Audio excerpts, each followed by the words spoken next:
हाँ तो दोस्तों एक बार फिर लर्न विद संजीव सर में आपका स्वागत है। जैसा कि आपको पता है इस समय चुनाव का माहौल चल रहा है, चाहे उत्तर प्रदेश हो चाहे अन्य राज्यों में। इस समय 5 राज्यों में चुनाव होने हैं विधानसभा के।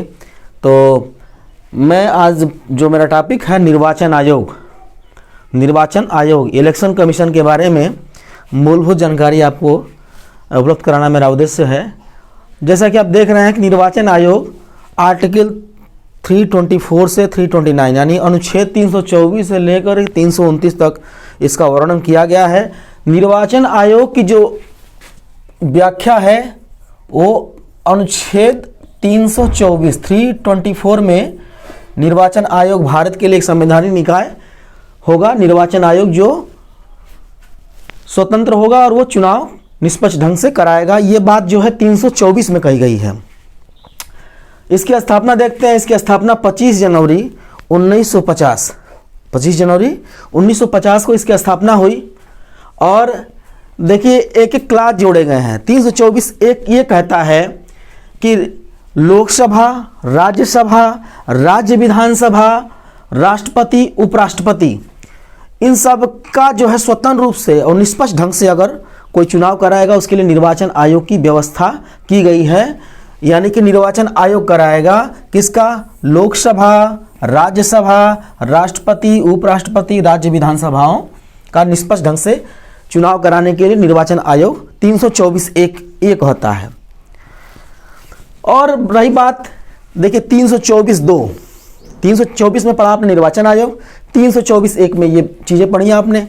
324 ये इलेक्शन कमीशन की संरचना है।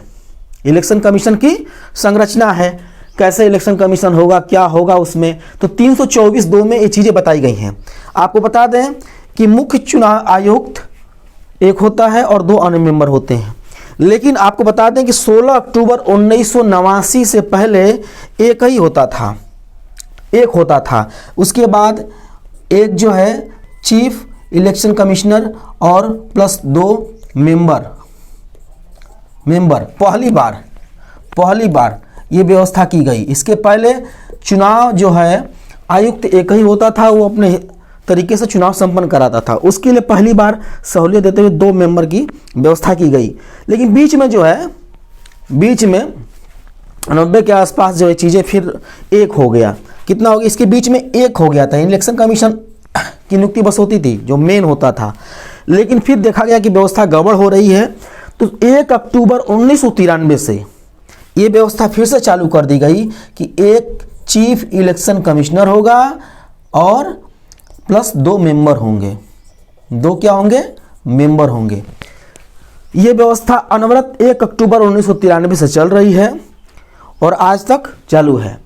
तो इस संरचना है कि 324 ये कहता है कि मुख्य चुनाव आयुक्त की नियुक्ति होगी। निर्वाचन आयोग जो है चुनाव कराएगा उसके लिए। और बाद में 89 में पहली बार, फिर 93 से लगातार चल रहा है। 2 जो है मेंबर रहेंगे। जैसा आपको मालूम है इस समय चुनाव होने हैं। तो मुख्य चुनाव आयुक्त इस समय सुशील चंद्रा हैं। कौन है? सुशील चंद्रा। ये 24वें हैं। ये पूछ सकता है। पहला है तो सुकुमार सेन थे, आपको पता होगा, आपने पढ़ा होगा। सुकुमार सेन ये पहले थे। पहले चुनाव आयुक्त कौन थे? सुकुमार सेन, ये पहले थे। और ये जो है इस समय सुशील चंद्रा हैं। और एक है राजीव कुमार, मेंबर हैं। अनूप चंद्र पांडे जो है तीसरे मेंबर हैं। यानी कि कुल 3 लोगों का ये एक बोर्ड है जिसमें मेन जो है सुशील चंद्रा हैं। आपको बताते हैं कि मुख्य चुनाव आयुक्त जो होता है इनका कार्यकाल अधिकतम 6 वर्ष। कितना होता है? 6 वर्ष। और मैक्सिमम जो एज उसकी होती है 65 वर्ष। कितना? 65 वर्ष। ये इनका कार्यकाल है।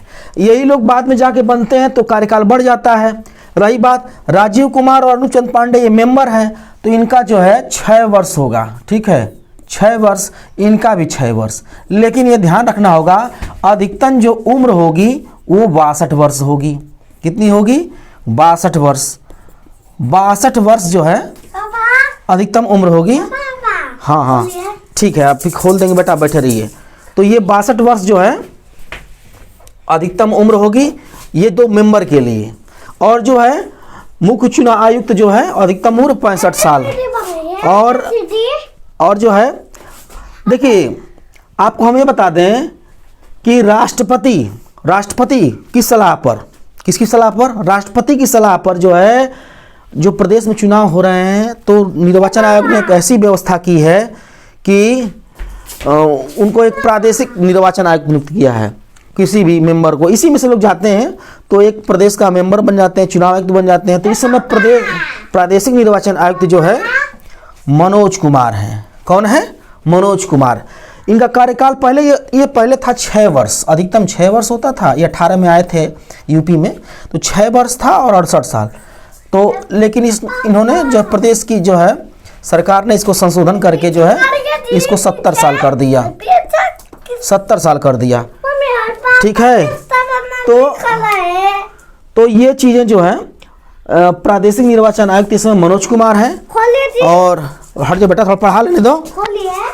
और इनका अधिकतम कार्यकाल 6 वर्ष और 70 वर्ष। तो ये आपको बता दें संसद द्वारा विशेष बहुमत से हटाया जा सकता है, हटाने की प्रक्रिया है। लेकिन आपको बता दें कि महाभियोग, देखिए बता दें महाभियोग जो है, महाभियोग शब्द जो है, महाभियोग शब्द हटाया तो जाएगा सबको। राष्ट्रपति को छोड़ करके जितने लोग हैं, चाहे चीफ इलेक्शन कमिश्नर हो, चाहे नियंत्रण महालेखा परीक्षक जिसकी अनुच्छेद 148 में व्याख्या की गई है, चाहे आपके न्यायाधीश हों, मुख्य न्यायाधीश हों या अन्य न्यायाधीश हों, तो किसी के लिए महाभियोग नहीं। महाभियोग शब्द जो है सिर्फ राष्ट्रपति के लिए आया है संविधान में, इसका ध्यान रखना होगा। तो विशेष बहुमत इसीलिए कह रहे हैं, महाभियोग नहीं कह सकते।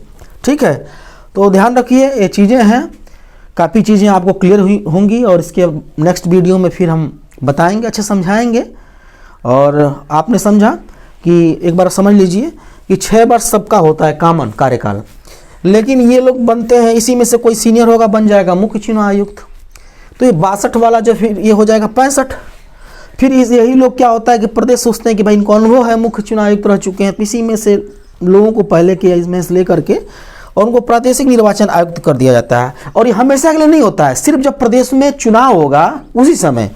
तो ये प्रादेशिक निर्वाचन आयुक्त जो है आपके मनोज कुमार हैं, इनका कार्यकाल खत्म हो गया था, लेकिन अब 22 में चुनाव था तो 68 से संशोधन करके 70 किया गया। तो ये समय नेक्स्ट बहुत इंपॉर्टेंट क्वेश्चन है, 70 वर्ष। ठीक है, आशा है कि आपको समझ में आया होगा। Thank you.